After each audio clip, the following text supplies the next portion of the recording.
আল্লাহ আমাকে একটি কন্যা সন্তান দিয়েছেন, তার জন্য দোয়া করবেন। নাম রাখা নিয়ে ঝামেলায় আছি। সন্তানের নাম রাখার ক্ষেত্রে কি কি বিষয় বিবেচনা রাখা উচিত?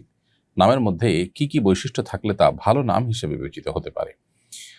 দোয়া করি আল্লাহ তাআলা আপনার কন্যা সন্তানকে আপনাদের পরিবারের সবাইয়ের চক্ষু শীতলকারী সন্তান হিসাবে কবুল করুন, এবং সেই সাথে শয়তানের সকল ষড়যন্ত্র থেকে, শয়তানের সকল আক্রমণ থেকে তাকে আল্লাহ তাআলা হেফাজতে রাখুন।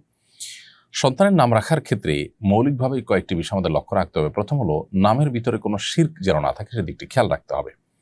যেমন আব্দুল্লাহ, আব্দুর রহমান এই নামগুলোর মাধ্যমে আমরা আল্লাহর দাসত্বের প্রকাশ এবং প্রমাণ দিয়ে থাকি, স্বীকৃতি দিয়ে থাকি।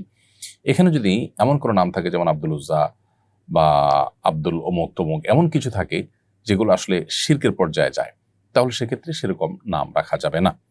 আল্লাহ ছাড়া অন্য কারোর গোলাম হিসাবে কেউ নিজের নাম রাখলো, যেমন আব্দুল মুস্তাফা রাখলো, মুস্তাফার গোলাম, তো সেক্ষেত্রে এরকম শিরকপূর্ণ নাম থেকে আমাদের বিরত থাকতে হবে, এগুলো রাখা থেকে। দ্বিতীয়ত, অমুসলিমদের সঙ্গে যে সমস্ত নামগুলো তাদের সাথে সামঞ্জস্যতা রাখে বা তাদের বিশেষণ আছে, এরকম নাম মুসলমানদের সন্তানদের জন্য রাখা, এটিও নিষিদ্ধ এবং নাজায়েজ।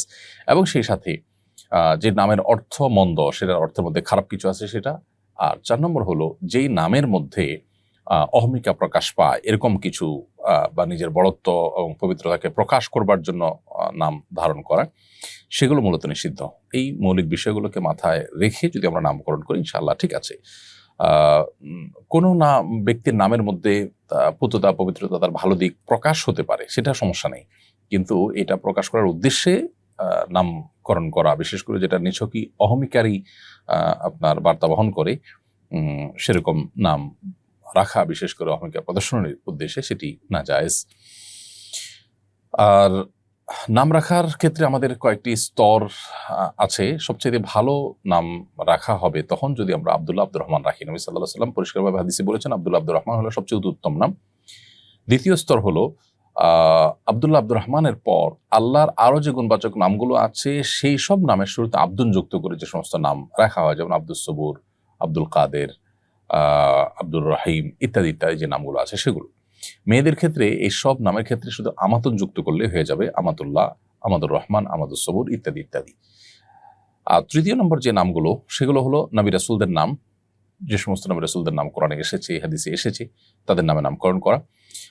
মেয়েদের ক্ষেত্রে মেয়েদের নবী রাসূলদের পরিবারের কারোর নাম থাকলে সেগুলো আমরা অনুসরণ করতে পারি, ইমানদার তাদের পরিবার, বংশধরদের, সহচরদের। আর চতুর্থ হলো সাহাবায়ে কেরাম, তাবেঈ এবং নেককার যে সমস্ত পূর্বসূরীরা চলে গেছেন তাদের নামে নামকরণ করা। এবং 5 নম্বর হলো যে কোনো সুন্দর অর্থবহ নাম রাখার ক্ষেত্রে 5টা স্তর মাথায় রেখে আপনি নাম রাখতে পারেন সন্তানের।